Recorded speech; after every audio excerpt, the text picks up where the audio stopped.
diesel. To be fair ba? To be fair with you. Update go. Ako na lang hatagan mog update inig abot na diri sa diesel.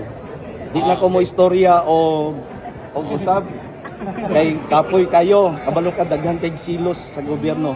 Imbis unta magtinabangay tang tanan pero kaning crab mentality di na to maiwasan. Manikamot na hinuon nga dili madayon ang transaksyon nga unta ang ato mang gi-preparean ang umaabot nga mahimong problema kung mahutdan tag-supply sa diesel o gasolina.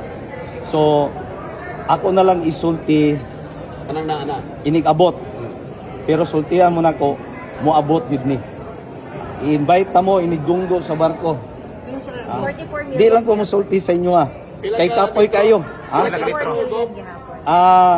Depende kay kagahapon nag-sit down pa mi sa atong provincial treasurer og sa sa Development Bank of the Philippines kagahapon og nakita nako nga dili na to kaya bayaran ang 44 million liters. Ihatag na gyud detalye ko.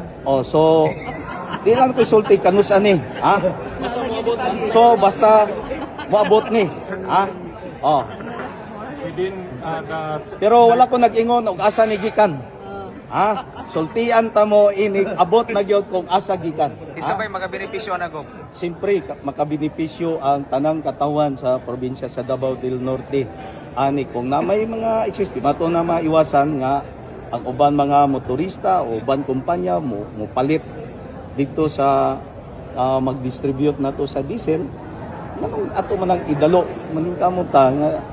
maningkamot ta nga makatabang sa panginahanglanon nato sa Mahinan ang bamos na kaya na go. diesel.